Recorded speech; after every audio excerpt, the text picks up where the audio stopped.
नमस्कार किसान साथियों, मैं हूं आपका पटेल भाई। कृषि नेटवर्क के यूट्यूब चैनल में आपका स्वागत करता हूं। दोस्तों, आज का विषय है केचुआ द्वारा तैयार होने वाला खाद, वर्मी पोस्ट खाद। इसकी जानकारी आज हम जानेंगे। दोस्तों, नंदुरबार जिले के एक छोटे से कस्बे के किसान छोटू प्रजापति जी, इन्होंने अपने खेत में एक अच्छी पहल करते हुए जैविक खाद की निर्मित की है। केचुओं द्वारा किस तरह से वह खाद निर्मित करते हैं, यह जो छोटू प्रजापति जी है, यह बहुत मेहनती और लगनदायी और संघर्षमयी जीवन के एक सबसे बड़े उदाहरण है, जिन्होंने जैविक खाद निर्मित में अपना बहुत बड़ा योगदान दिया है। तो किस तरह से वर्मी पोस्ट खाद तैयार किया जाता है, उसके बारे में आज हम पूरी जानकारी लेंगे। दोस्तों, केचुआ खाद या वर्मी पोस्ट पोषण पदार्थों से भरपूर एक उत्तम जैव उर्वरक है। ये केचुआ आदि कीड़ों द्वारा वनस्पति या भोजन के कचरे से विघटित करके बनाया जाता है। वर्मी पोस्ट का जो खाद होता है उसमें बदबू नहीं होती, मक्खी और मच्छर या डांस नहीं बढ़ते, वातावरण प्रदूषित नहीं होता, तापमान नियंत्रित रहने से जीवाणु क्रियाशील तथा सक्रिय रहते हैं। वर्मी कंपोस्ट 1.5 से 2 माह के अंदर तैयार हो जाता है। इसमें 2.5 से 3% नाइट्रोजन, 1.5 से 2% सल्फर और 1.5 से 2 पोटैश पाया जाता है। कुछ केचुआ खाद यह सबसे अच्छा खाद गिना जाता है। उसे किस तरह से तैयार किया जाता है? केचुआ खाद तैयार करने के लिए उसमें कांच, पत्थर, धातु के टुकड़े अलग करना आवश्यक है। केचुआ अपघटित सेंद्रीय पदार्थ खाने के लिए उनको दिया जाता है।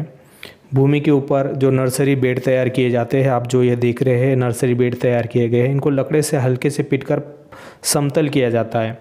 6 से 7 सेंटीमीटर बालू रेत की ली जाती है। बालू रेत की 6 इंच दोमट मिट्टी की तरह बिछाई जाती है। दोमट मिट्टी न मिलने पर हम काली मिट्टी या रॉक पाउडर यूज कर सकते हैं। और जो आसानी से अपघटित हो सकने वाले सेंद्रीय पदार्थ है, जैसे नारियल है, और आप यहाँ पर देख रहे हो कि गन्ने की जो पत्ते होते हैं या ज्वार की डंठल होती है, वो यहाँ पर बिछाई गई है।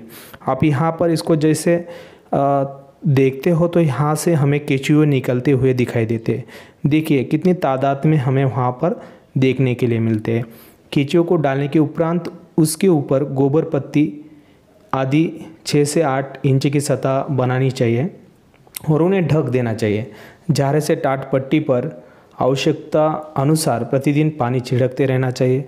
45 से 50% नमी हमेशा बनी रहना चाहिए और अधिक नमी जो है वो गीलापन रहने से हवा अवरुद्ध हो जाएंगी और सूक्ष्म जीवाणु तथा जो केचुए होते हैं वो हमें वहाँ पर बड़ी मात्रा में देखने के लिए मिलेंगे। नर्सरी बेड का तापमान जो होता है 25 से 30 डिग्री सेंटीग्रेड होना चाहिए। जो वहाँ पर गोबर की खाद कड़क हो गई है या ढेले बन गए हैं तो इसे हाथ से तोड़ते रहना चाहिए। 1 सप्ताह में एक बार नर्सरी बेड का कचरा ऊपर नीचा करना चाहिए।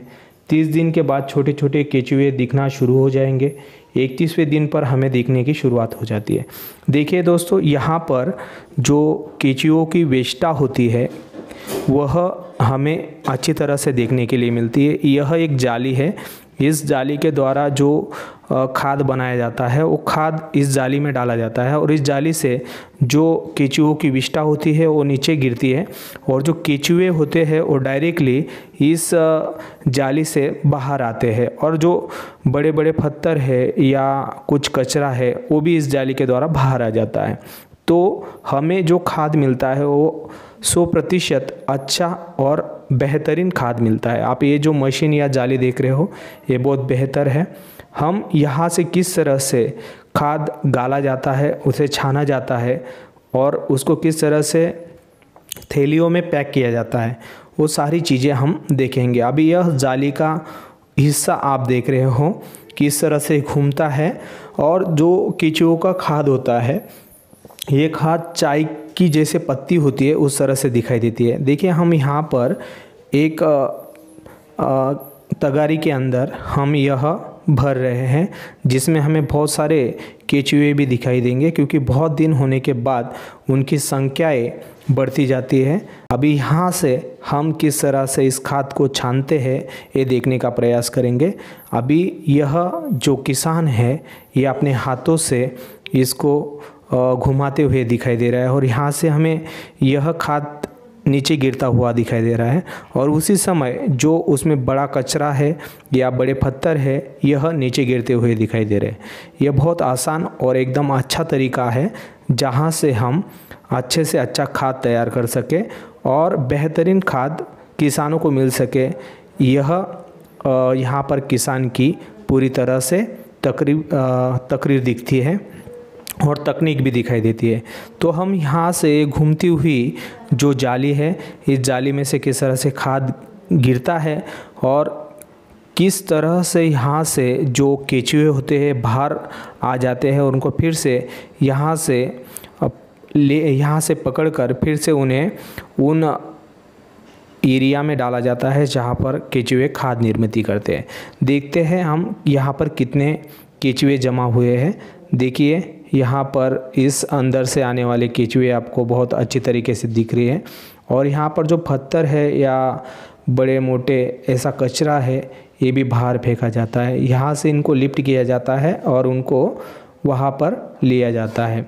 दोस्तों, बेहतरीन तकनीक से ये खाद बनाने की प्रोसेस है और आपको ज़्यादा महंगा नहीं है। 250 रुपये में इसकी एक गोनी मतलब 50 किलो तक का खाद दिया जाता है और बहुत बेहतरीन खाद होता है जिसमें फॉस्फोरस, यूरिया, पोटैश ये सारी चीज़ें आपको मिलती है। आप यहाँ पर देख सकते हो कितने सही तरीके से यहाँ पे छाना हुआ दिखाई देता है। वर्मी पोस्ट यह अपनी ज़मीन की परत बढ़ाता है और ये जो थैलियाँ दिख रही है आपको इसके अंदर उन्हें पैक कर दिया जाता है। बहुत बेहतरीन तरीका है। इस तरीके से आप अपनी खेत की परत बढ़ा सकते हो और आपका आने वाला उत्पादन 2 गुना बढ़ सकता है। आप इस तरह से खाद की प्रक्रिया जान ली। तो मिट्टी की दृष्टि से क्या फ़ायदा होता है? केचुए से भूमि की गुणवत्ता में सुधार आता है, भूमि की जल धारण क्षमता बढ़ती है, भूमि का उपयुक्त तापक्रम बनाए रखने में सहायक होता है, भूमि से पानी में वाष्पीकरण कम होगा, अंत सिंचाई जल की बचत होगी। केचुए नीचे की मिट्टी ऊपर लाकर उसे उत्तम प्रकार की बनाते हैं। केचुआ खाद में ह्यूमस भरपूर मात्रा में होने से नाइट्रोजन, फास्फोरस, पोटैश और सूक्ष्म द्रव्य पदार्थों का भरपूर मात्रा में जल्दी उपलब्ध सूक्ष्म द्रव्य पौधों को भरपूर मात्रा में जल्दी उपलब्ध होते हैं। भूमि की उपयोगी जीवाणुओं की संख्या वृद्धि होती है। कृषकों की दृष्टि से सिंचाई के अंतराल में वृद्धि होती है। रासायनिक खाद पर निर्भरता कम होने के साथ काश्त लागत में कमी हो जाती है। भूमि के जल स्तर में वृद्धि होती है। मिट्टी, खाद्य पदार्थ और जमीन में पानी के माध्यम से होने वाले प्रदूषण भी कमी आती है। कचरे का उपयोग खाद बनाने में होने से बीमारियां कमी होती है। और केचुए से प्राप्त कीमतों में अमीनो एसिड व एंजाइम्स से दवाइयाँ तैयार की जाती है। पक्षी, पालतू जानवर, मुर्गियाँ तथा मछलियों के लिए केचुओं का उपयोग खाद्य सामग्री के रूप में किया जाता है। और केचुओं के सूखे पाउडर्स में 60 से 65% प्रोटीन होता है जिसका उपयोग खाने में किया जाता है। दोस्तों, इस तरह से बेहतरीन तकनीक का यूज कर इस छोटे किसान ने अपना दमखम यहाँ पर दिखाया है और किसानों के लिए एक अच्छा प्रोजेक्ट तैयार किया है।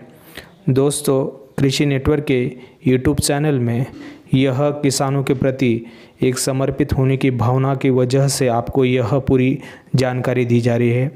छोटू प्रजापति जी का यह अच्छा अथाक प्रयास आपके सामने दिखाया जा रहा है।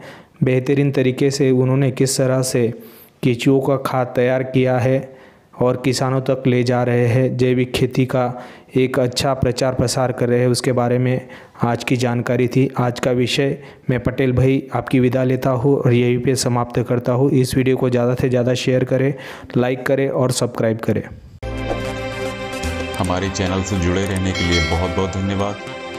वीडियो अगर पसंद आई है तो उसे लाइक करें, शेयर करें और हाँ, अगर आपने चैनल को सब्सक्राइब नहीं किया है तो सब्सक्राइब कर लें और बेल आइकन को दबाना ना भूलें ताकि आपको आने वाली वीडियोस के नोटिफिकेशंस मिलते रहें। धन्यवाद।